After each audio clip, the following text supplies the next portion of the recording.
begini masih pede. Semua mau pede untuk Tuhan kan? Katakan amin. Katakan mau. Katakan yes. Oke, saya serahkan pada panitia akan melanjutkan. Baik, silakan duduk kembali. Ya. Oke, kita akan segera masuk dalam sesi kita yang pertama di malam hari ini. Sesi ini akan dibawakan oleh Bapak Pendeta Dr. Samuel Silas. Untuk sesi pertama ini ya kita akan membahas tentang leadership, calling dan karakter.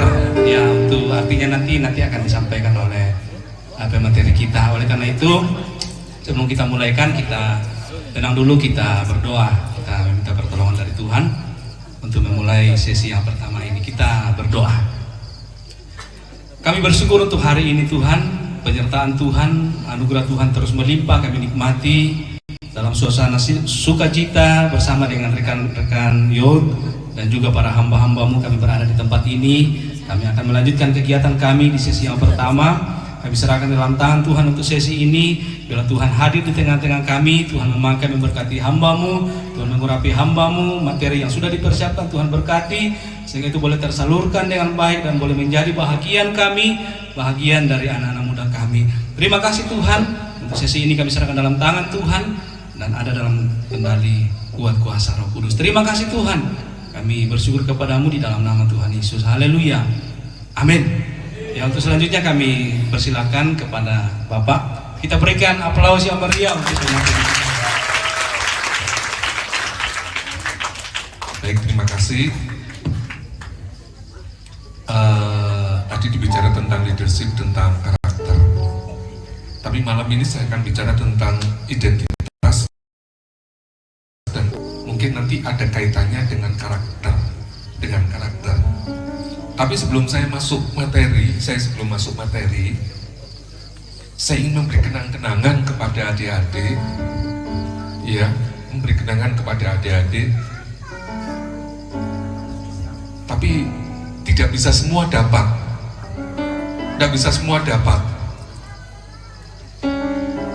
Saya menyediakan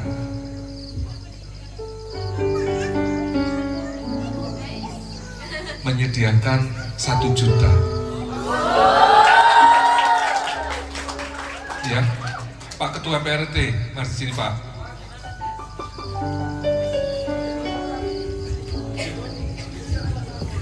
Dihitung Pak, berapa jumlahnya Pak?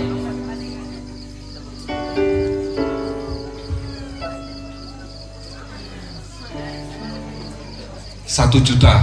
Siapa yang mau? Cukup semua kan? Makanya akan dibuat lomba karaoke. Hadiah total 1 juta. Setuju? Nah, terus Juara 1, 2, 3. Juara 1, 2, 3. Juara 1, 2, dan 3. Cuma saja atau 5 saja. Lima orang. 5 orang ya. Kali juara 1, 2, dan 3. 1, 2, 3, 4, 5. Tapi sama jumlahnya. Oh iya ya, boleh. Mewakili mungkin di. Yang satu ayo. Boleh jumlahnya sama jumlahnya kan?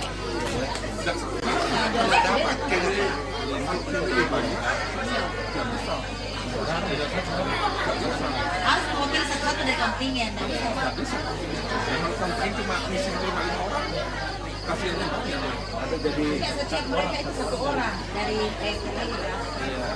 Ini diseleksi Raja saja. Jangan satu tiga aja, 3 wilayah sudah cukup.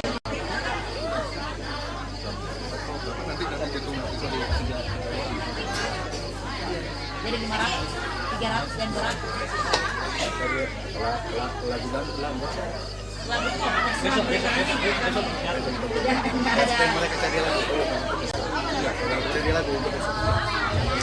karena banyak peserta, ya, banyak peserta, maka pertama akan dibuka secara umum bebas, tapi itu akan diselektif. Akan diselektif, diambil 5 besar, dan 5 itu nanti 3 yang terpilih. Setuju enggak gitu? Setuju. Ya. Atau setuju mana? Setiap kontingen perwakilan 1. Hah? Gimana Pak Ketua? Misalnya dari Sulteng mewakili berapa orang begitu ya? Ini kan Solo ya. Solo, iya. Iya. Satu kontingen Satu kontingen. per kontingen saja. Jadi berapa kontingen? Berapa kontingen semua total? 14. Iya. Oh iya, cocok nih. Iya. Mungkin per Satu orang wakil kontingen. Ya, Cari jadi 5 per kontingen ya. cari 5 besar. Untuk cari Jadi 5 nanti besar. masing-masing diskusi siapa yang mau diutus, Ya. ya, kasih support. Lagunya karaoke, dipersiapkan, pelaksanaannya besok. Ya, pelaksanaan besok. Ada lagu wajib satu. Jangan Pak. Biar mereka. Mereka yang cari. lagu wajib nanti Lagu rohani bebas ya. 10 jam waktu. Karaoke. Nggak tahu panitia soundnya bisa nggak untuk Apa yang penting? ini? Bisa ya? Bluetooth? Oh bisa. Bisa ya? Oke. Bisa. Ya, kalau nggak melalui keyboard juga bisa Bluetooth ya. Bisa di Bluetooth konsep kan? Bisa ya. Ya. Bisa Pak. Bisa. Oke, kita akan mulai ya.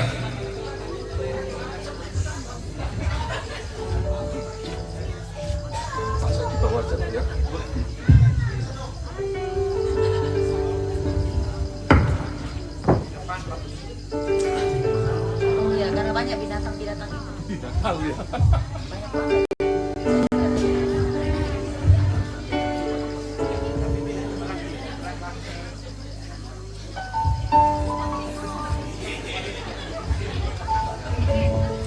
Ya, oke kita mulai adik-adik ya. Saya mulai dengan sebuah gambaran yang agak besar. Bicara tentang kekristenan. Kekristenan itu digambarkan sebagai satu tubuh Kristus. Sudah tahu kekristenan tubuh Kristus? Artinya apa? Kekristenan itu bicara komunitas. Bukan bicara tentang tunggal, bukan bicara tentang aku, tapi bicara tentang komunitas. Nah, ketika berbicara tentang komunitas, maka ada fungsi yang berbeda untuk mendatangkan kedamaian. Di dalam komunitas itu ada fungsi dari satu-satu orang itu, dan fungsi ini adalah untuk kedamaian. Salah satu contoh, Rasul Paulus itu memberikan sebuah gambaran, tubuh Kristus itu adalah seperti tubuh kita, ada mata, ada telinga, ada hidung, ada mulut, ada tangan, kiri kanan, iya kan? Dan ada kaki, dan Tuhan memberkati, dan Tuhan menciptakan segala sesuatu yang berbeda, tapi punya fungsi yang berbeda juga. Ayo, kaki sama tangan sama enggak? Enggak, ya kan? Berbeda, fungsinya berbeda, tapi tujuannya adalah untuk memberikan suatu kedamaian. Ya, tujuan kedamaian. Salah satu contoh sekarang, antara tangan kiri dan tangan kanan itu selalu kompak. Tepuk tangan, tangannya ya kan. Sekarang persoalannya adalah otak kita dengan tangan itu harus kompak. Saya ingin mengetes adik-adik semua. Ikutin, saya pakai tangan 1 ya. Adik-adik tangan 2. Pegang kepala, pegang pundak, pegang hidung. Kompak kan? Artinya apa? Telinga mendengar, otak memerintahkan tangan untuk bergerak. Tapi ada yang latah. Contohnya, ya contoh sekarang. Ikutin kata saya. Pegang kepala, pegang pundak, pegang hidung, pegang mata. Loh.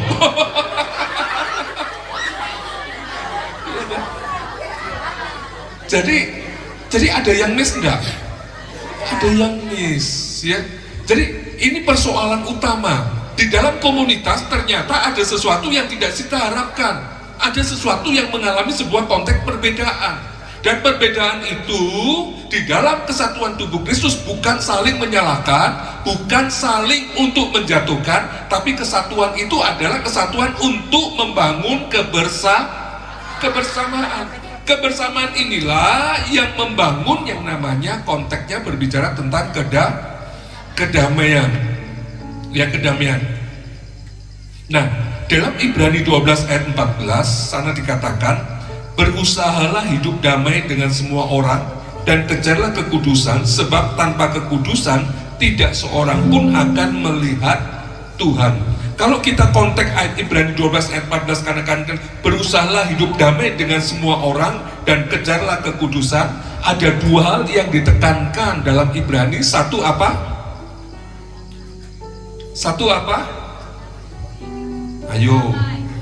Ayo konsentrasi dulu. Ibrani 12 ayat 14, ya. Soundman-nya ada enggak? Soundman-nya ekonya bisa dimatikan enggak? Soundman, cek 1, 2, 3, ya. Oke, segini cukup, terima kasih. Adik-adik dengar? Naik sedikit soundman, dikit aja, ya. Oh, tanpa eko ya, memang agak gema ya. Dikurangi sedikit aja suara volumenya, volume saya. 1, 2, 3. Cek 1, turun lagi dikit aja. Cek 1, 2 lagi. 1, 2, 3. Cek 1, ya cukup. Nah, sekarang baca. Ayo kita baca bersama. 3, 4. Berusahalah hidup damai dengan semua orang dan kejarlah kekudusan, sebab tanpa kekudusan tidak seorang pun akan melihat Tuhan. Jadi yang pertama itu yang harus kita lakukan adalah hidup damai dengan semua orang, dan yang kedua kejarlah kekudusan. Jadi ada dua hal dalam tujuan hidup saudara dan saya. Apa itu? Yang pertama, dimanapun kita berada, kita harus hidup dalam kedamaian, ya kan? Bahkan iklan-iklan itu muncul, apapun yang kamu makan, baik itu makan segala macam apapun yang kamu makan minumannya tetap teh botol, sosro.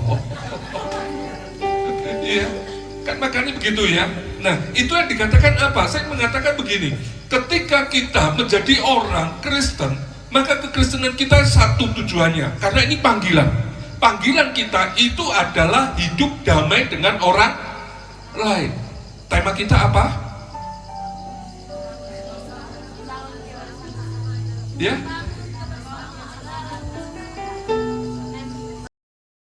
di dalam kebersamaan itu yang ditekankan itu adalah memberi hidup dalam damai. Artinya apa? Kita harus berani melepaskan pengampunan. Ini bukan sesuatu yang mudah, tetapi ini menjadi sesuatu yang berat.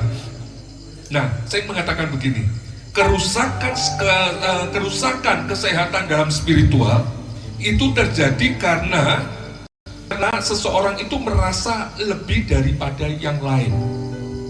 Kerusakan seseorang, kerusakan rohani kita, kerusakan mental kita rusak, itu karena kita merasa lebih daripada orang lain.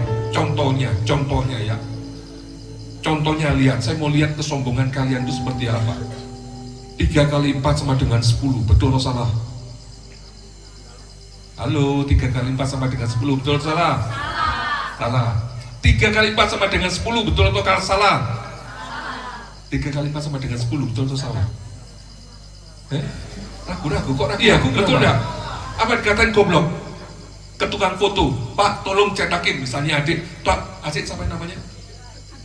Abigail. Misal Abigail ngomong ke tukang foto, Pak tolong cetakin foto saya 3 kali 4 sama dengan 10. Tukang fotonya ngomong goblok? Bodoh? Iya? Kok ragu-ragu kenapa? Tidak. Berarti betul kan? Loh. Ya. Saya ke tukang foto, Pak tolong cetakin 3 kali 4 sama dengan 10. Betul atau salah? Betul. Tukang fotonya malah ngomong apa? 5.000. Tukang fotonya ngomong 5.000. Loh. Di mana salahnya? salahnya adalah cara berpikir, cara memandangnya, ya. Nah, saya mengatakan begini. Jadi kerusakan itu terjadi, ya. Kerusakan itu terjadi karena kita merasa lebih daripada yang lain. Nah, adik-adik, ya, adik-adik, sebentar. Bangsa Israel itu sampai kepada masa pembuangan itu mengalami suatu yang namanya dia lebih daripada yang lain, bangsa yang lebih daripada yang lain, sehingga dia berpikir aku memiliki sebuah kehebatan. Maka di dalam Yeskiel yang kita baca, roh itu mengangkat aku, katanya, membawa aku ke pelataran dalam.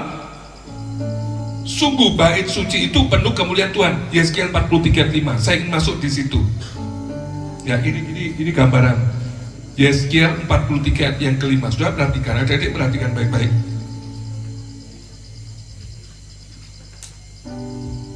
Lihat, roh itu mengangkat aku dan membawa aku ke pelataran dalam. Adik-adik pernah belajar tabernakel? Pernah ya, tabernakel masuk itu ada namanya pelataran dalam, itu yang dikelilingi itu dalam. Lalu di dalam pelataran masuk lagi yang disebut dengan ruang kudus. Di dalam ruang kudus dalam lagi ada ruang maha kudus. Nah, jadi perhatikan ini, roh itu mengangkat aku dan membawa aku ke pelataran dalam. Nah, di dalam pelataran dalam, maka sesungguhnya Tuhan ingin membawa kita kepada bait suci. Di dalam bait suci itu penuh dengan kemuliaan Tuhan. Nah, ketika kita membawa hidup Tuhan, roh itu membawa masuk di dalam pelataran, maka dalam pelataran itu ada benda apa aja yang sudah belajar? Dalam pelataran itu ada berapa benda? Ketika kita masuk ada 2, betul. Ketika kita masuk pintu, maka muncul pertama mezbah korban, ya. Jadi dalam pelataran itu ada mezbah korban. Lalu masuk berikutnya ada kolam basuhan. Nah, untuk masuk di dalam ruang maha kudus, ruang kudus, maka harus dilakukan yang namanya harus ada korban bakaran. Korban bakaran itu bicara tentang korban pendamaian, ya. Artinya apa? Kalau pertama kita lihat dalam Ibrani, maka berusahalah kita untuk mengejar kedamaian. Maka mengejar kedamaian itu artinya kita harus menerima yang namanya korban pendamaian. Manusia tidak bisa memberikan korban pendamaian, tetapi Allah dalam Yohanes 3:16 dikatakan bagaimana? Karena begitu besar kasih Allah akan dunia ini sehingga Ia mengaruniakan anaknya yang tunggal, supaya barang siapa yang percaya padanya, melainkan hafal dia, pinter loh, ya, pinter. Yang banyak gimana? Itu kasih Allah. Dan ketika berbicara tentang korban bakaran, Tuhan Yesus yang sudah menjadi korban. Tuhan Yesus menjadi korban. Nah, ketika Yesus menjadi korban, maka kita dilayakkan, ya, kita dilayakkan. Tapi ketika kita dilayakkan, maka ada satu tahapan lagi, kita harus masuk yang namanya kolam basuhan. Kolam basuhan itu bangsa Israel itu di rumah-rumah itu ada kolam basuhan di depannya itu. Mengapa? Karena mereka berjalan seperti ini, tidak ada paving, tidak ada cor-coran itu, tanahnya, kakinya itu kotor. Sebelum masuk kamar rumah, dia selalu mencuci kaki untuk membersihkannya. Ini yang ingin saya tekankan. Tetapi bicara secara khusus nanti besok pagi saya akan bicara secara khusus tentang yang namanya penyucian, ya. Bicara tentang kolam basuhan itu bicara tentang penyucian. Adik-adik sudah diselamatkan oleh Tuhan Yesus. Kita sudah diselamatkan oleh Tuhan Yesus. Bukan berarti kita tidak bisa berbuat dosa. Kita masih bisa berbuat dosa. Nah, disinilah yang Tuhan mau. Di dalam hidup kita harus ada yang namanya penyucian. Penyucian itu berbicara tentang pembersihan. Pembersihan itu apa? Yang kotor dibersihkan.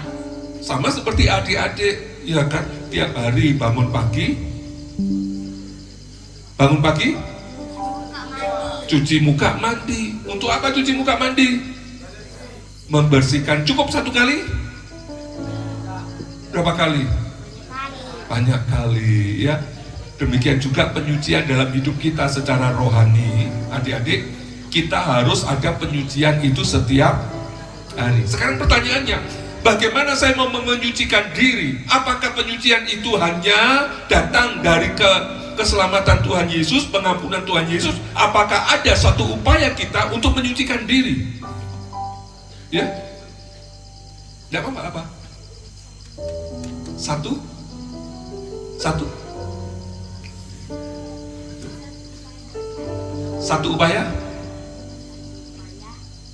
upaya kita atau dari kerjaan Tuhan Yesus? Dari Tuhan Yesus, ya betul. Jadi penyucian itu dari Tuhan Yesus. Tapi adik-adik saya katakan begini loh, keselamatan itu datang dari Tuhan Yesus, tapi penyucian itu harus dilakukan oleh adik-adik. Penyucian kita itu harus dilakukan oleh adik-adik. Kita harus melakukan penyucian setiap hari.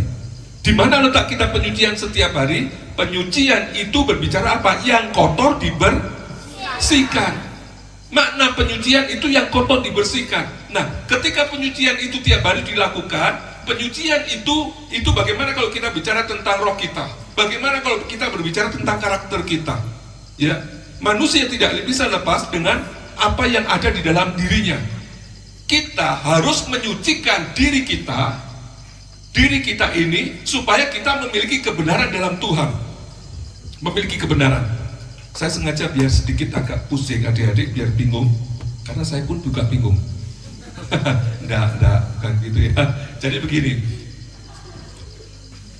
kalau ditanya who am I, siapa saya? Menurut adik-adik siapa? Misalnya adik-adik lihat saya, who am I? Siapa Om Silas itu? Oh, Om Silas itu yang kacamataan, tinggi, berkumis, begitu. Lalu setelah berkumis, lalu saya ngomong, ada orang yang berkumis pakai kacamata tinggi, apakah itu pasti Om Silas? Ya. Iya kan? Iya. Tapi apa pasti 100% Om Silas dalam dunia cuma orang kacamata berkumis tinggi cuma Om Silas doang? Tidak, ada lagi, ya kan? Ada lagi. Konteks ada lagi. Nah, ini yang saya katakan, segala sesuatu apa ya ketika saya menunjukkan gambar who am I, siapa saya, maka siapa saya itu adalah semua kembali kepada perspektif pemikiran kita. Perspektif, tahu perspektif itu apa? Cara berpikir, ya, cara berpikir. Kalau pikiran kita kotor, maka kalau pikiran kotor, maka perbuatan kita kotor, ya kan? Makanya ada yang ngomong, lu Victor. Iya kan? Lu Victor. Kenapa? Pikiran kotor. Sehingga saudara, adik-adik, dalam psikologi who am I, siapa saya itu selalu ditujukan kepada pikiran. Otak kita itu adalah saya. Dan adik-adik pikirkan, itu akan dicerminkan di dalam perilaku. Oleh karena itu, perilaku kita itu tidak semuanya bersih, tidak semuanya kotor, maka munculnya yang namanya Victor. Nah, Victor ini harus dibersihkan. Bagaimana penyuciannya itu harus di pembasuhan. Sekarang bagaimana pembasuhan dengan pikiran kotor? Ya? Iya, bagaimana cara bersihkannya? Ayo. Kalau kaca kotor bisa dibersihkan enggak? Mobil kotor bisa, tapi sekarang kalau pikiran kotor bisa dibersihkan? Bisa. Iya kan? Bisa. Dulu adik-adik, Om punya anak Om itu sekitar 6 tahun dulu, kecil, masuk SD kelas 1. Ketika dia pulang, dia manggil saya Papa. Pak, namanya anak saya itu Obed. Pak, Obed sudah bisa berhitung. Obed sudah bisa berhitung. Berhitung gimana? 3 tambah 3 sama dengan 6. Anak kelas 1 kan? 3 tambah 3 sama dengan 6. Wah, pintar. Terus 2 tambah 3 sama dengan 5. Pintar kamu nak. Saya mencoba ngetes, kalau 2 kali 3 berapa? 2 kali 3 sama dengan 5. Kalau 3 kali 3 berapa? 3 kali 3 sama dengan 6. Anak saya bodoh enggak? Ya? Bodoh enggak anak saya? Kenapa tidak? Karena belum tahu. Belum tahu. Lah, nanti sesudah kelas 1 bagian terakhir, baru dia mulai mengerti. Oh Pak, Obed jadi ngerti sekarang. Kenapa? 3 kali 3 itu sama dengan 9. Loh, kok tahu dari mana? Diajari sama bu guru. Kalau 3 kali 3 itu 3 tambah 3 tambah 3. Sehingga otak yang tidak tahu bisa dibetulkan dengan pembelajaran. Ya, betul, tidak salah. Itu otaknya sudah 1 langkah ke depan itu. Ya, jadi begini. Otak kita bisa salah, karakter kita bisa salah, mental kita bisa salah. Tetapi untuk membersihkan mental maka perlu pembelajaran. Orang yang belajar, orang itu akan memberikan pemulihan di dalam mental. Dari mana? Dari yang tidak tahu menjadi tahu. Itulah yang namanya pembasuhan. Dulu tidak tahu kita itu, oh itu berdosa ya. Pada waktu dikasih tahu, diajari, oh itu dosa, oh iya, adik-adik sudah mulai menyucikan satu bagian. Ya, satu bagian. Mengapa ini penting? Karena adik-adik yang saya katakan begini, setiap perilaku manusia itu tidak bisa lepas dengan otak. Perilaku manusia tidak bisa lepas dengan otak. Apa yang kita lakukan semua kembali kepada otak.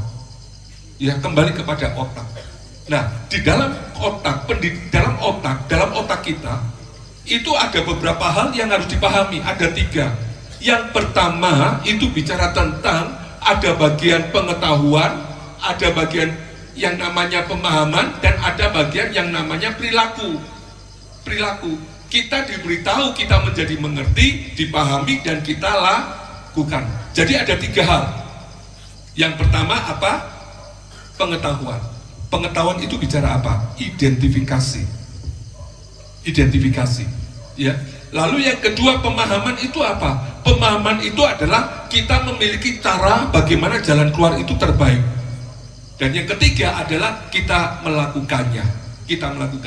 Nah, di dalam konsep kita berperilaku, apa yang kita dengar, apa yang kita pelajari, itu harus masuk di dalam sebuah konteks perbuatan. Salah satu contoh, yang bisa naik sepeda motor, tiba-tiba ada nenek-nenek jalan, apa yang dilakukan? Berhenti atau ngerem? Rem. Pertanyaannya, ketika menginjak rem, apakah harus berpikir aku harus menginjak rem begitu?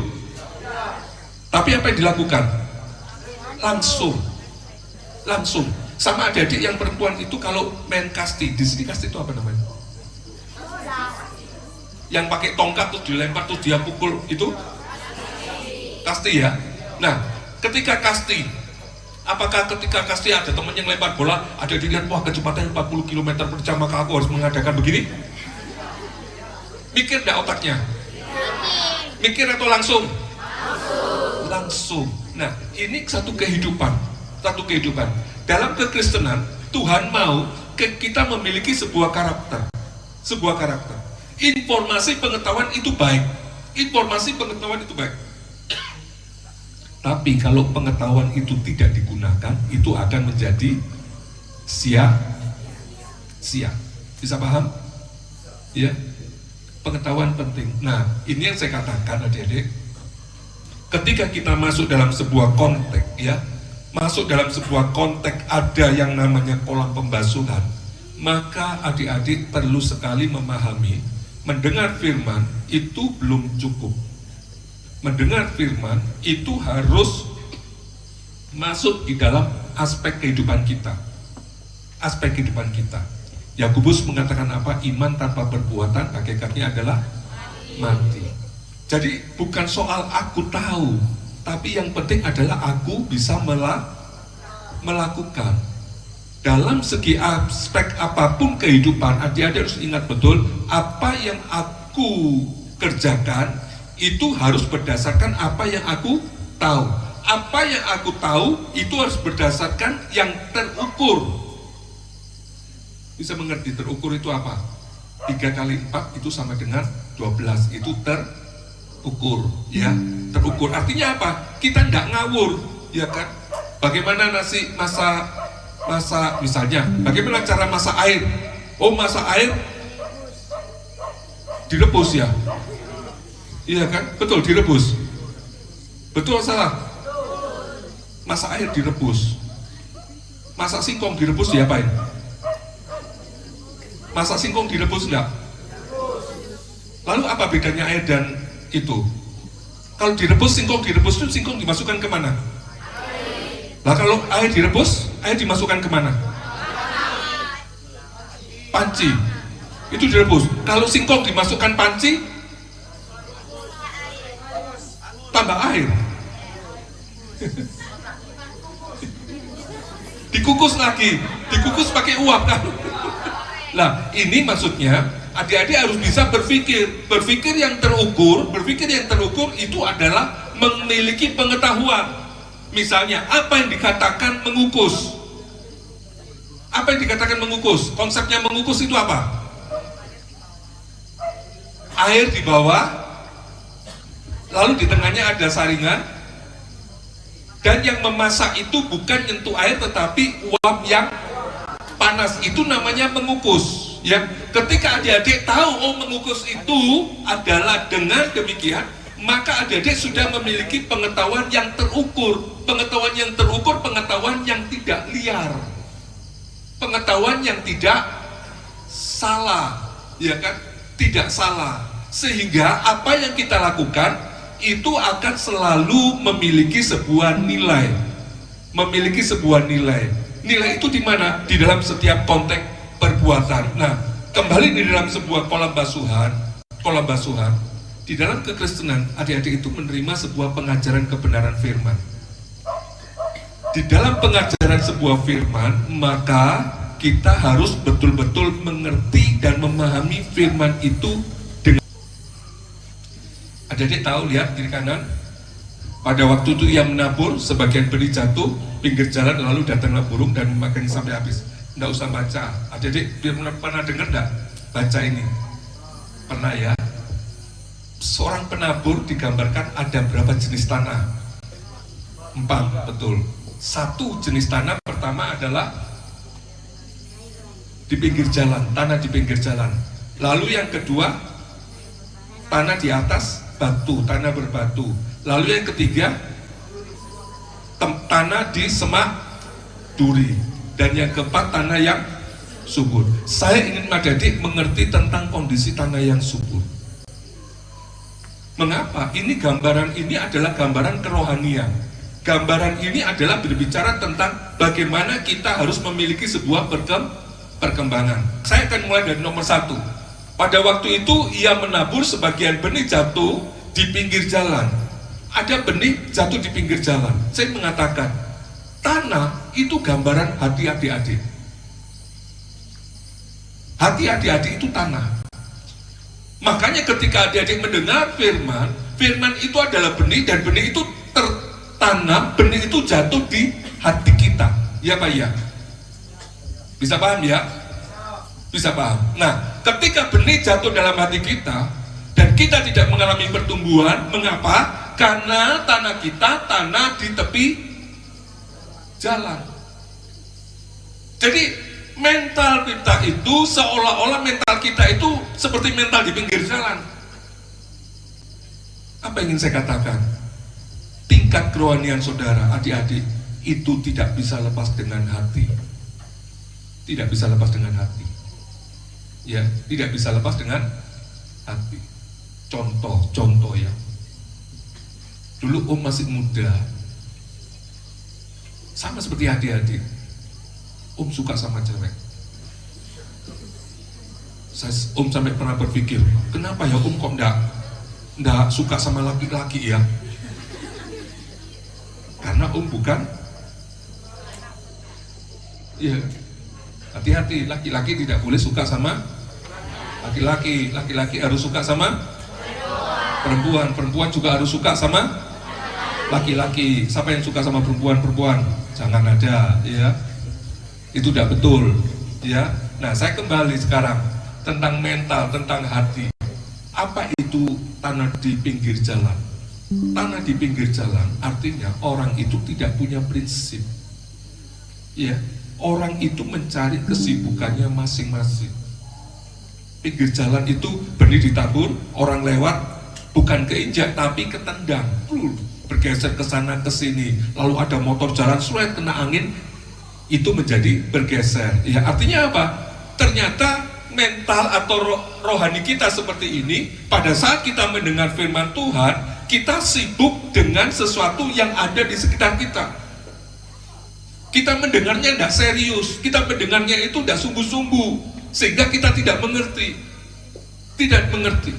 Nah, kalau kita tidak mengerti, sudah tidak mengerti dan tidak mau mendengar, maka kita tidak akan mendapatkan suatu konteks pemahaman yang benar. Maka itu dikatakan apa? Benih itu tidak bertumbuh. Benih itu tidak bertumbuh. Mengapa? Karena ada di tepi jalan. Ada tepi jalan, ya. Tepi jalan itu bicara apa? Tepi jalan itu bicara tentang kecuekannya, ketidakpeduliannya, tidak peduli. Jadi perhatikan, orang yang tidak peduli dengan kebenaran, orang yang tidak peduli belajar peduli, orang yang tidak belajar kepekaan terhadap sesuatu, itu hati-hati, kita akan terbangun mental kita adalah mental seperti tanah di pinggir jalan. Adik-adik jangan berpikir mental biasa aja, ya kan? Mental biasa aja. Saya mengatakan mental itu perlu sekali dalam hidup adik-adik. Mental itu perlu hidup dalam kita.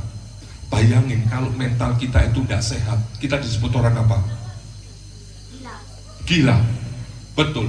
Kalau mental kita tidak sehat, kita disebut dengan orang gila. Adik-adik jangan tertawa. Adik-adik lihat Google nanti ya, lihat Google cari survei ya. Survei berapa besar pemuda remaja mengalami gangguan mental. Berapa banyak pemuda remaja mengalami gangguan mental. Saya sudah mencari survei itu. Survei itu saya cari tiga, satu di Indonesia, satu di luar negeri, lalu yang satu lagi ada di daerah Afrika, tapi yang mengadakan penelitian yang berkualitas. Tahu saya sampaikan, survei mengatakan tahun 2024 ya, mulai 2024 sampai 2025, genset ya, pemuda remaja yang mengalami gangguan mental itu 28% setiap 100. Artinya apa? Setiap ada 100 pemuda remaja, 28% mengalami gangguan mental. Saya tidak tahu adik-adik, setiap 100 di sini ada 28. Gangguan mental seperti apa sih? Gangguan mental itu kecemasan. Ayo adik-adik pernah cemas enggak? Ya? Pernah. Kecemasan itu gangguan mental, ya kan? Lalu mengalami stres, kondisi udara dingin, kita mengalami panas, stres, itu gangguan mental. Dan saya mengatakan gangguan mental itu bukan hanya ada di genset, semua orang akan mengalami. Sekarang persoalannya apa? Persoalannya adalah bagaimana kita mengatasi diri kita supaya kita memiliki mental yang baik. Tuhan Yesus ingin mengajarkan melalui perumpamaan ini, kalau kamu hidup seperti hatimu seperti tanah yang ada di pinggir jalan, maka kita akan mengalami gangguan mental. Mengalami gangguan mental, tidak mengalami sebuah pertumbuhan yang baik. Lalu yang kedua, bisa bentuk ayat yang kelima, ya, lihat, sebagian jatuh di tanah yang berbatu-batu. Ini penting. Hati kita itu digambarkan seperti hati yang ada di batu-batu. Batu itu apa? Batu itu keras. Batu itu dilambangkan keras. Makanya jadi kalau diomelin sama orang tua ya, atau ada orang tua yang marah sama anaknya, adik pernah ngomong atau pernah dengar, kamu itu keras kepala.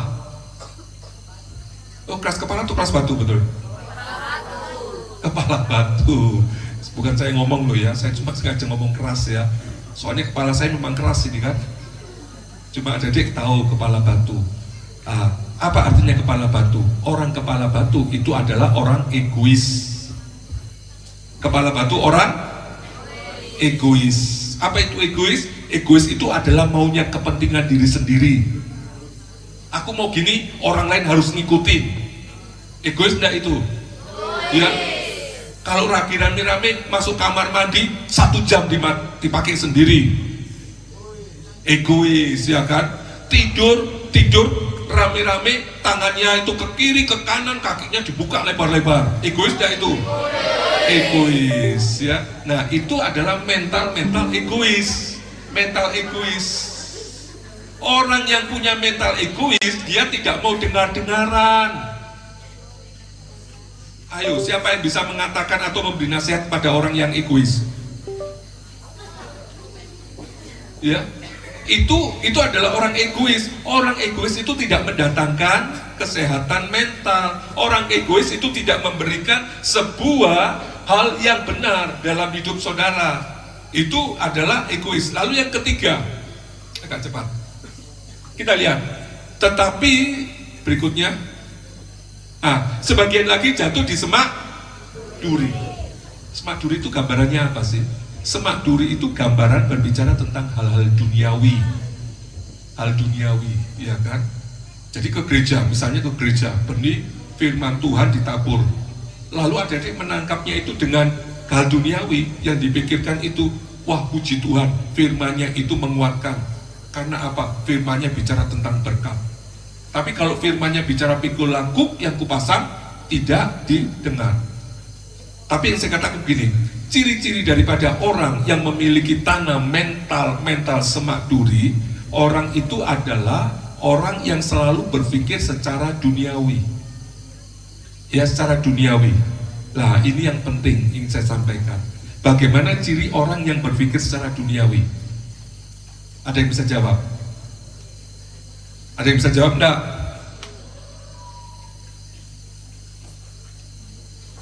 Bagaimana ciri orang yang bisa berpikir duniawi? Saya punya uang 100.000. Ayo, 100.000. Siapa yang bisa jawab bagaimana ciri-ciri orang hidup duniawi? Mikir diri sendiri, bukan. Apa? Pemikir, bukan. Jadi orang itu adalah orang yang duniawi. Ciri-ciri duniawi itu apa?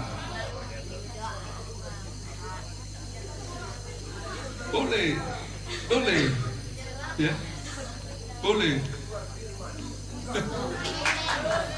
Ya, jadi begini.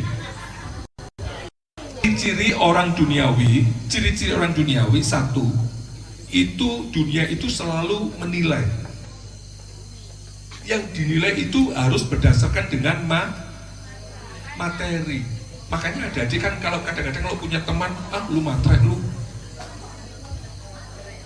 Iya enggak? Pernah enggak adik-adik punya teman matre?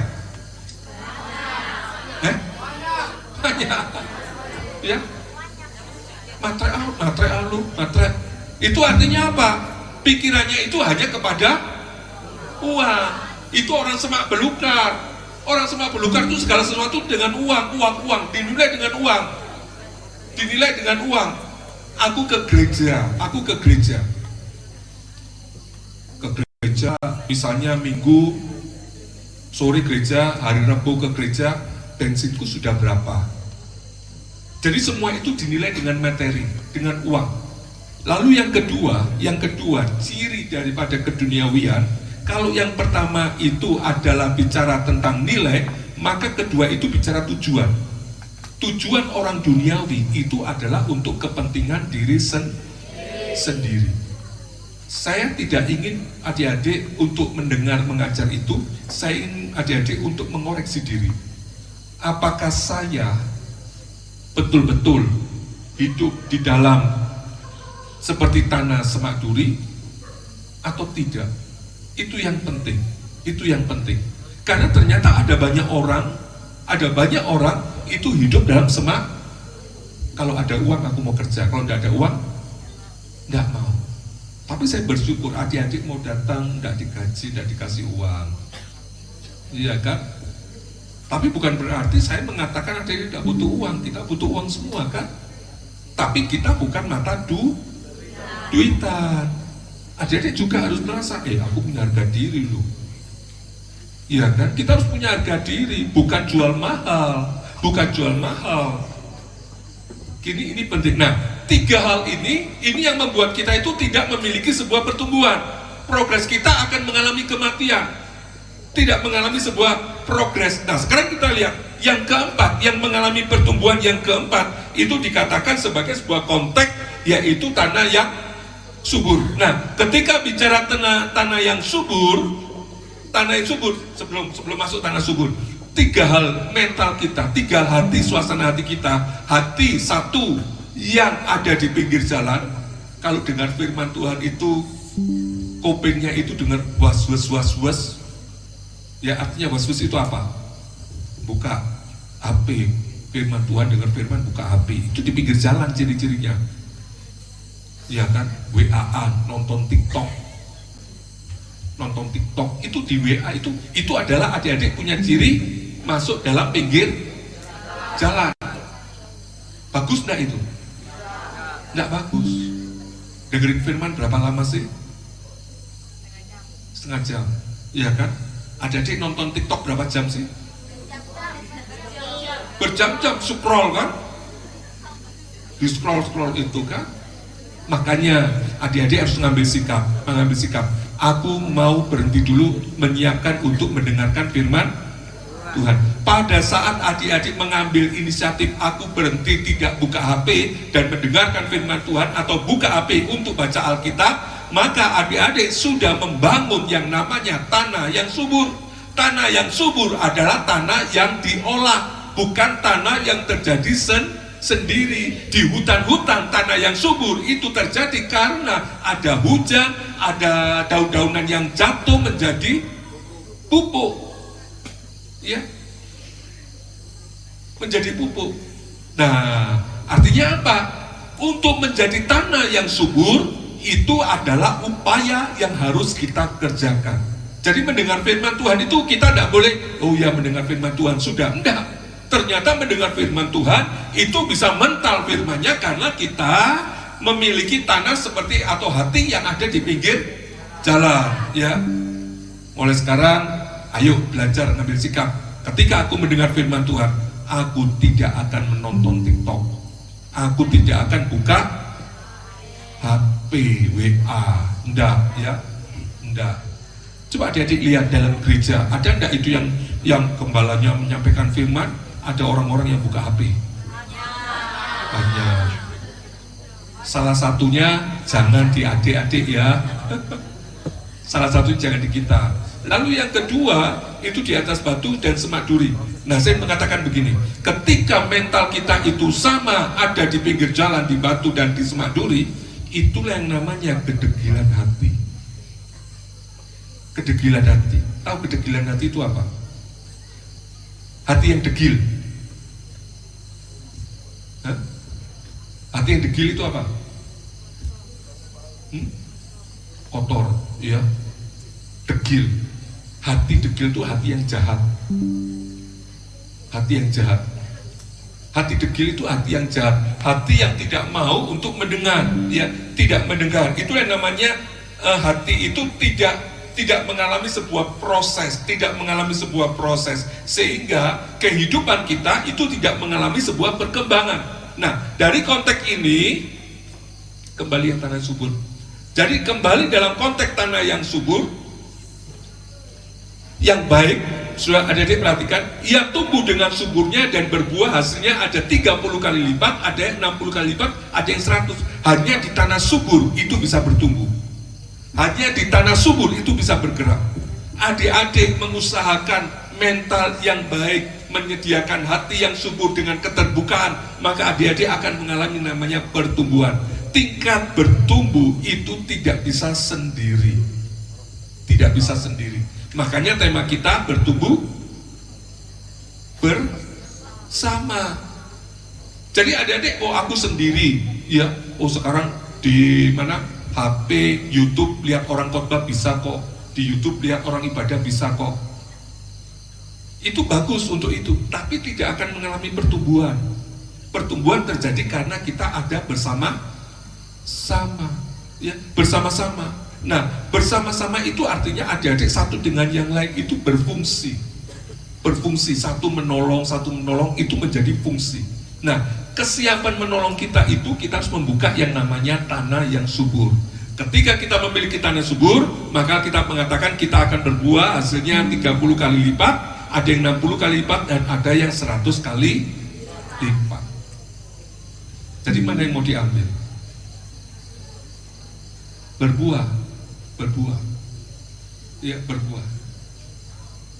Secara logika begini adik, ada yang kuliah S1, tapi ketika ditanya tentang sesuatu S1-nya nggak mengerti apa-apa. Contoh, saya sudah lulus S1, oh ya lulus S1, lalu bagaimana cara buat skripsinya? Nggak tahu. Apa gunanya S1 kalau nggak ngerti apa-apa? Tidak ada hasil, ya, tidak ada hasil. Adik-adik, bukan soal apa yang kita tahu, tapi apa yang bisa kita lakukan. Saya mengatakan gini, harga diri adik-adik itu bukan pada kepandaian apa yang aku tahu, tetapi apa yang adik-adik bisa kerjakan itu yang akan membuat adik-adik berhasil. Keberhasilan itu dari mana? Keberhasilan itu dari adik-adik bisa melakukan, ya, bisa melakukan. Nah, dari konteks sederhana ini, saya ingin adik-adik bersederhana. Adakah pertanyaan tentang ini? Tentang mental? Ada nggak pertanyaan tentang mental? Nggak ada. Ada yang mau tanya? Bisa paham ya?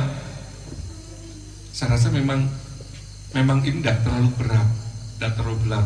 Ini sederhana. Tetapi yang saya katakan begini, ketika kita tidak mengalami pertumbuhan, maka apa yang terjadi? Tanpa kita sadari, kita akan meninggalkan iman, pengharapan, kasih kita kepada Tuhan.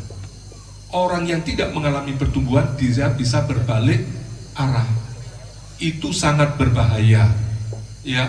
Oleh karena itu, kita di sini melakukan retreat saya bukan cuma ingin memberikan Bapak Ibu semangat, ayo spirit, enggak. Saya lebih suka Bapak Ibu. Karena saya baru senang. Saya suka adik-adik itu mengerti. Yang penting itu adalah mengerti dan bisa melakukannya. Ya, mengerti bisa melakukannya. Jadi ketika mendengar firman, adik-adik memerlukan kecerdasan. Kecerdasan apa yang dilakukan? Aku harus membuka hati, aku harus melepaskan ego saya, aku harus melepaskan segala sesuatu pikiran saya yang berkenaan dengan YouTube, berkenaan dengan yang lain-lain, konsentrasi kepada Tuhan. Itu namanya hati yang, tanah yang subur. Jadi konsentrasi itu perlu enggak? Perlu. Perhatian kita perlu enggak? Atau cuek-cuek saja? Tidak boleh. Itu yang saya katakan. Adik-adik nanti menerima materi, saya berharap adik-adik betul untuk konsentrasi mendengar dengan baik, ya. Itu menjadi sebuah catatan dasar. Nah, sekarang ketika kita mempersiapkan tanah hati yang subur, maka benih itu akan tertanam. Nah, sekarang mulai dalam nanti. Yang tadi itu dangkal-dangkal saja, oh aku tahu, sekarang mulai masuk ke dalaman.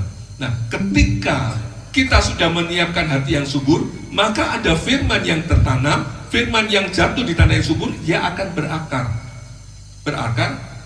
Dan ketika berakar, maka dia akan bertumbuh, dan bertumbuh itu dinyatakan dengan hasil berbuah. Makanya saya mengatakan hal yang terpenting itu adalah buah. Kekristenan kalau tidak berbuah, kekristenan itu tidak menjadi kekristenan yang diselamatkan. Adik-adik ngomong percaya, aku percaya Tuhan Yesus. Iblis pun juga percaya. Apalah artinya adik-adik tahu firman tapi tidak memiliki buah? Gambarannya pokok anggur. Setiap ranting yang tidak berbuah akan dipotong dan dibuang ke dalam api. Dalam api. Jadi mana yang lebih penting? Tahu firman atau berbuah? Berbuah, ya. Tapi tahu firman perlu enggak? Perlu. Jadi kita tahu firman dan yang terutama masuk dalam hati dan berbuah.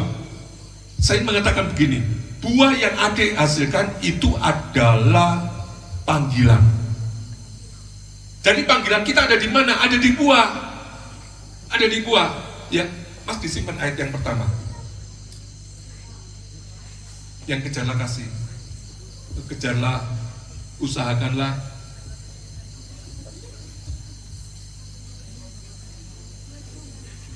Ibrani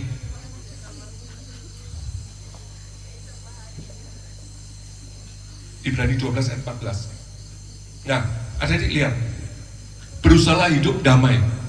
Damai itu bukan knowledge, bukan pengetahuan. Damai itu adalah buah. Adalah buah. Orang yang nggak punya buah, orang itu tidak bisa hidup damai. Orang yang tidak memiliki buah, orang itu stres. Orang itu stres. Ya, stres. Jadi harus berbuah. Mengapa ini penting? Kelihatannya sederhana, tapi saya menekankan kita harus memiliki buah, karena buah itulah yang membawa kita memiliki kebenaran. Dan buah itu panggilan. Buah itu akan memiliki rasa yang berbeda satu dengan yang lain. Berbeda. Manisnya mangga dengan manisnya jeruk sama enggak? Tidak. Sama manisnya durian tidak sama. Tetapi memiliki sebuah kematangan, ya. Keberbedaan itu yang membuat yang namanya satu harmoni. Harmoni itu apa? Kesamaan. Harmoni itu apa? Keselarasan, keindahan. Makanya ketika kita berusaha hidup dalam damai dengan semua orang, kejarlah kekudusan. Damai itu adalah menunjukkan pada adik-adik punya buah. Punya buah. Salah satu contoh, coba dibuka dalam Galatia 5 ayat yang keberapa itu buah roh? 22. Galatia 5 ayat 22. Adik-adik perhatikan. Galatia 5 ayat 22. Nah, tetapi buah roh itu adalah kasih. Kasih itu tidak bisa pura-pura. Kalau kasih pura-pura itu namanya pengetahuan. Ya Pak ya? Kalau Om selalu mengatakan begini, di gereja itu ada bahasa rohani. Bahasa rohani itu shalom. Kalau ketemu sama orang, puji Tuhan, Tuhan Yesus memberkati. Om pernah ada sebuah kesaksian begini, ini kesaksian ya. Suatu saat karena Om pernah atau saya sudah sering datang ke satu keluarga, lalu ada tamu datang malam-malam. Lalu tuan rumah yang mamanya, istrinya itu ngomong, Pak diajak makan. Mama masak, ada masakan. Nah, maka tamunya diajak makan, saya pun ikut makan. Ketika kita makan, istrinya itu mengeluarkan makanan, bilang, mari Om dimakan. Bagus enggak istrinya? Bagus ya, mari Om dimakan. Tamunya makan,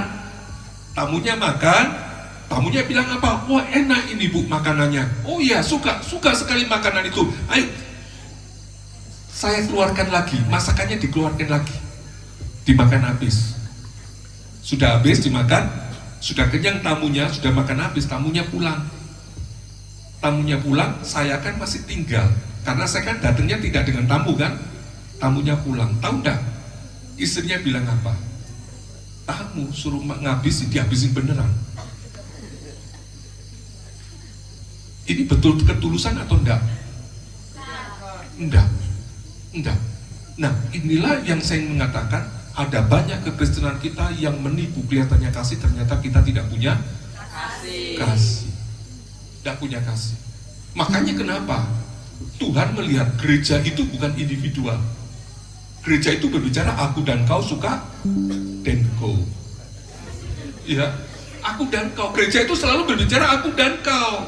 Tidak bisa sendiri-sendiri, ya. Tidak bisa sendiri-sendiri. Justru Tuhan izinkan pada saat kita bersama, ada teman kita yang menyakiti kita, apakah kita bisa mengasihi, apakah kita bisa menolong, apakah kita bisa memberi nasihat. Itulah kehidupan. Ya Pak ya? Itu kehidupan. Kehidupan seperti itu, saling menolong dan saling memperhatikan. Dan ketika tidak terjadi sebuah keharmonisan, maka yang muncul adalah penyakit.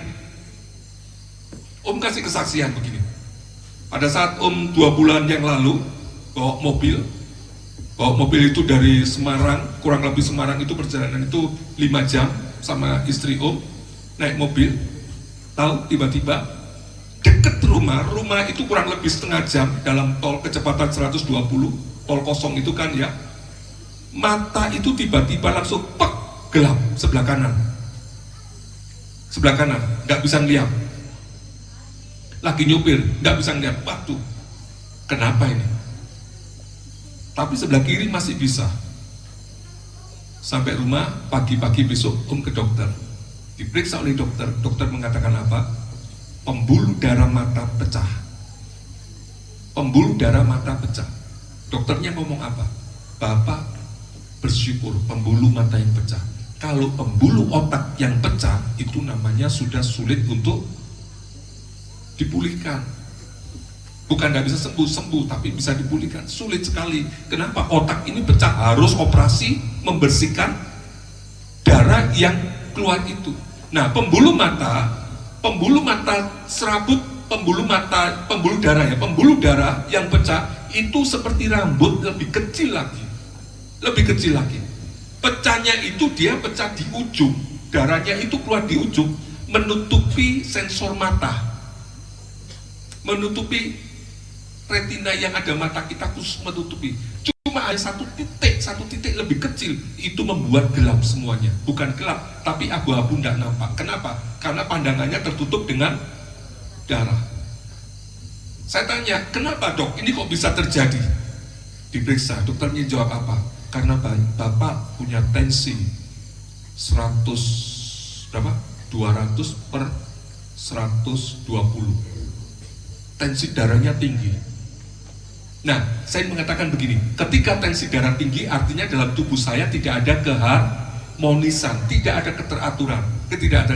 Tetapi yang ingin saya tekankan lagi, ketika dokter itu mengecek mata saya, dokter itu tidak ngasih obat, cuma ngasih vitamin. Lalu saya tanya, dok, apa tindakan ketika saya mengalami pembuluh darah pecah seperti ini? Dokter bilang apa? Pak, saya tidak usah khawatir, tenang aja. Saya kasih obat mata, kalau perih diteteskan, nanti darah yang pecah itu, yang menutupi itu akan kesedot dengan pembuluh darah tadi. Pembuluh darah itu menyedot lagi. Nah, apa yang saya katakan? Ternyata pertumbuhan itu tidak atau bukan faktor dari satu orang, tetapi dari sebuah komunitas kebersamaan. Dalam konteks saya ini, kebersamaan pembuluh darah, ya, tekanan darah, lalu kesehatan saya, kelenturan daripada pembuluh darah saya, itu menjadi penting. Untuk apa? Untuk menyedot hal yang salah. Nah, saya katakan begini, gereja Tuhan itu yang disebut gereja itu bukan aku sendiri, tapi aku dan kau. Adalah kita semua, persekutuan itu adalah tubuh Kristus. Harus saling berfungsi. Keberfungsian itu di mana? Keberfungsian itu adalah bagian panggilan. Ada yang dipanggil misalnya untuk WL, ada yang dipanggil untuk usher, ada yang dipanggil untuk musik, ada panggil untuk pemerhati, ada panggil untuk besuk, dan lain semuanya. Tapi saya katakan, panggilan-panggilan yang adik-adik terima, yang ada pada setiap gereja, orang-orang yang menerima panggilan itu adalah buah yang dihasilkan. Jadi buah itu adalah panggilan. Buah itu panggilan, dan buah itulah yang membuat adik-adik berfungsi, memberikan nutrisi. Satu contoh lagi terakhir ya, ketika kita satu dengan yang lain, saya mengalami bertumbuh itu karena ada istri saya, ada anak saya, ada jemaat saya, dan saya ada di sini, ada adik-adik semua itu memberikan nutrisi kepada saya sehingga saya bertumbuh. Artinya apa? Adik-adik bisa menjadi pupuk, orang lain bisa menjadi pupuk, orang lain bisa menjadi kumbang. Kumbang itu apa? Hewan yang apa kumbang itu? Merusak enggak? Punya tanduk. Punya tanduk ya. Ya. Kumbang. Tapi kumbang kelihatannya jahat, tetapi kumbang itu bisa menyuburkan. Bunga-bunga bisa berkembang punya kembang karena apa? Ada kumbang, sarinya itu disedot kemudian ditaburkan tempat yang lain. Nah, itu yang dikatakan apa? Itu dalam satu gereja, satu orang lain itu bisa menjadi pupuk dan harus menjadi pupuk. Makanya kalau kita punya teman itu selalu menguatkan satu dengan yang lain. Itulah yang disebut dengan bertumbuh bersama dalam kasih Kristus, kasih Tuhan, ya, bertumbuh bersama dengan kasih Tuhan. Artinya apa? Panggilan kita itu adalah panggilan yang akan memberikan keharmonisan, panggilan yang akan mendatangkan yang namanya kedamaian, damai sejahtera. Kalau kita tidak memiliki panggilan itu, maka tidaklah sebuah berfungsi dengan baik.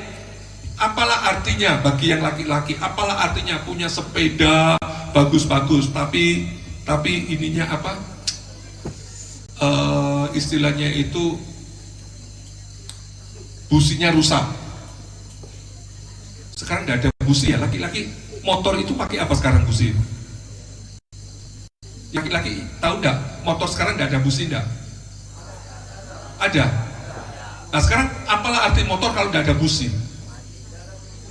Nggak ada pengapian. Pengapian itu terjadi yang akan menggerakkan pistonnya itu. Demikian juga dengan gereja. Kehadiran adik-adik itu sangat penting dalam gereja. Katakan aku di gereja. Oleh karena itu kepentingan itu harus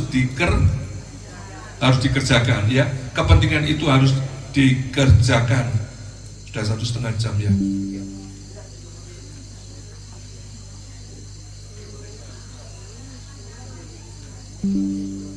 Ya, mungkin saya tidak berpanjang sampai sini, tapi besok saya akan bicara tentang pembaruan budi sampai transformasi. Artinya apa? Saya ingin adik-adik mengerti tentang bagaimana supaya saya mengalami berbuah, gitu, mengalami berbuah. Karena ini penting. Jadi bukan soal apa itu berbuah, apa itu buah, tapi bagaimana cara berbuah, ya. Kita akan bicara besok tentang pembaruan budi.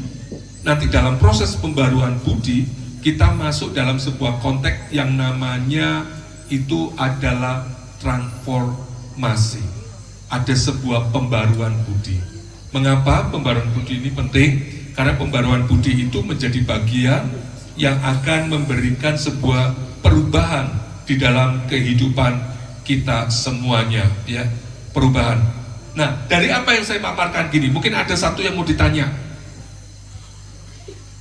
atau sudah cukup mengerti tentang ini? Tidak ada yang tanya ya? Cukup mengerti? Bisa ya?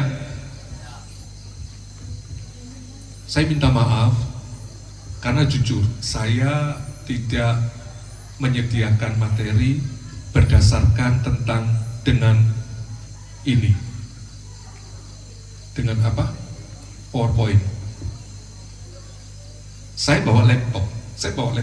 Dalam laptop itu ada materi. Beberapa materi. Tapi saya tidak mau mengeluarkan materi apa yang ada. Saya mencoba materi apa yang ada sesuai dengan tema. Sebetulnya dalam pikiran saya saat perjalanan ke sini. Jadi gini, saya itu 1 minggu kemarin itu keluar rumah, itu saya ada di Papua, Sorong. Di Sorong itu mengadakan yang namanya BIMTEK untuk hamba-hamba Tuhan, pakai komputer. Saya rencananya pulang, nggak ke sini. Tapi katanya karena tidak ada dari majelis pusat datang, maka saya datang. Lalu materi ini disusun oleh departemen yang ada. Departemen yang namanya PRAHT, orang pusat yang nyusun. Ya, seharusnya materi-materi ini disusun oleh PRAHT ND, tapi rupanya disusun itu, saya tidak tahu, mereka tidak konfirmasi. Dan saya dalam perjalanan itu saya mau kasih materi yang sudah siap. Apa itu? Kesehatan mental. Tapi kesehatan mental yang saya siapkan itu adalah untuk kapabel minggu depan, kapabel itu. Tapi yang ingin saya sampaikan, oke lah, dengan apa yang ada, saya menjelaskan tentang sesuai dengan tema, bagaimana bertumbuh bersama dalam kasih Kristus, juga tidak lepas dengan mental. Ya, tidak lepas dengan mental. Dengan apa yang saya sampaikan, kalau adik-adik bisa nangkap dengan baik, dan mengerti, bisa menjaga, meletakkan hati itu menjadi hati yang subur, seperti tanah yang subur, saya percaya adik-adik akan mampu memiliki kesehatan mental. Karena tujuan hidup kita itu adalah menjaga kesehatan mental dan hidup di dalam kesehatan mental. Ya, jangan sampai kita terganggu di dalam mental. Nah, mental kita sehat, maka firman itu akan masuk dalam hidup kita. Kita akan memiliki mental dan rohani yang sehat, menjadi orang yang sempurna. Begitu. Makanya kenapa segala sesuatu itu bisa kita lakukan kalau kita bisa mengerti, ya. Mulai besok sesi saya akan bawa adik-adik untuk lebih berpikir lagi tentang pembaruan budi. Pembaruan budi itu sudah mulai bicara tentang psikologis, Bapak Ibu. Adik-adik ya, bicara tentang psikologis. Saya berharap adik-adik bertumbuh dewasa di dalam kebenaran firman Tuhan. Tidak usah muluk-muluk, tetapi sederhana aja. Dari perkara yang kecil, kita akan menjadi perkara yang besar. Ya. Oke, terakhir, ada yang mau tanya soal ini atau sudah pas? Pas ya. Emang udah ngantuk, capek ya. Oke. Baik, karena ini kan sesi ya, saya nggak tahu panitia ada acara khusus enggak?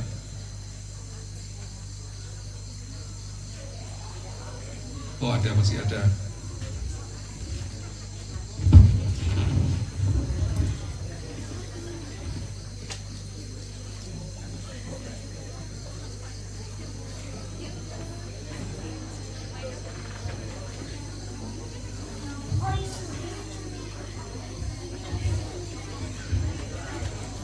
Shalom semua.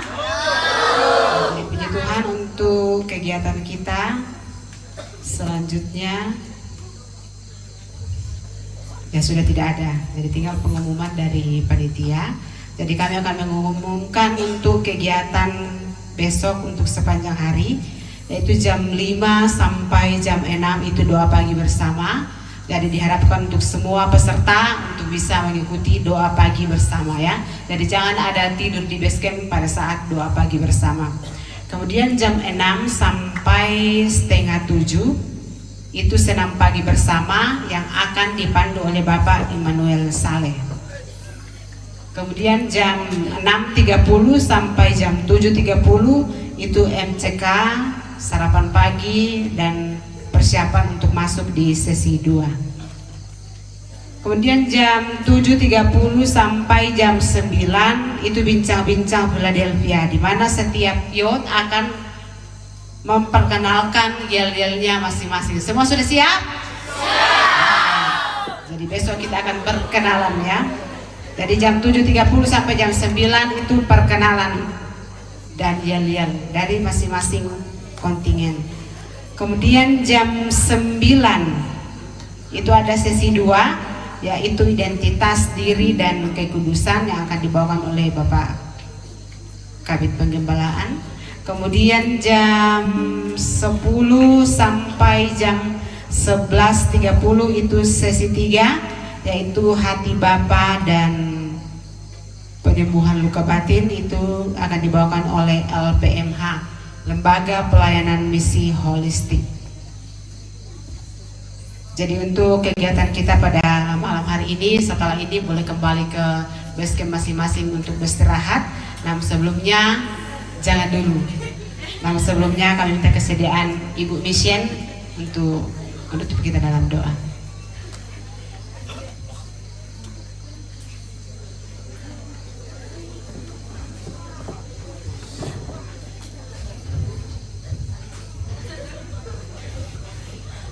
Puji Tuhan, terima kasih. Mari kita tunduk kepala, kita akan berdoa. Segala puji dan syukur kami naikkan kepadamu Tuhan. Engkau Allah yang luar biasa di dalam kehidupan kami. Engkau Allah yang perkasa bagi kami Tuhan. Engkau Allah yang tidak pernah meninggalkan kami. Sehari yang sudah Tuhan, kami mengerjakan satu hal yang indah untuk pelayanan pekerjaan-Mu. Kami percaya Engkau Allah yang hebat bagi kami. Engkau Allah yang akan memberikan kekuatan, kesehatan bagi kami Tuhan. Sehingga kegiatan ini akan selesai sesuai dengan rencana dan kehendak-Mu. Berkati anak-anak kami yang ada Tuhan di dalam mengikuti kegiatan. Tuhan terus berkarya dalam kehidupan kami. Tuhan terus berkarya dalam kehidupan mereka semua. Sehingga nama Tuhan ditinggikan, nama Tuhan Terima kasih banyak Bapa di surga. Pada malam hari ini kami serahkan ke dalam tangan-Mu Tuhan. Oh haleluya, petiduran kami masing-masing. Kami percaya di tempat ini ada proteksi Tuhan yang ajaib, melindungi, menjaga di dalam nama Yesus yang bangkit dan menang. Bahkan kami percaya setiap tempat-tempat yang kami diami, setiap tempat-tempat yang kami tiduri Tuhan, ada pemeteraian perlindungan Tuhan di dalam nama Yesus. Ada api pemagaran di dalam nama Yesus. Setiap intimidasi kuasa gelap, kami percaya sudah diputuskan di dalam nama Yesus yang ajaib. Terima kasih banyak Bapa di surga. Kami serahkan petiduran kami hanya di dalam nama Tuhan Yesus Kristus, Tuhan dan Raja kami yang hidup dan berkuasa. Haleluya. Amin.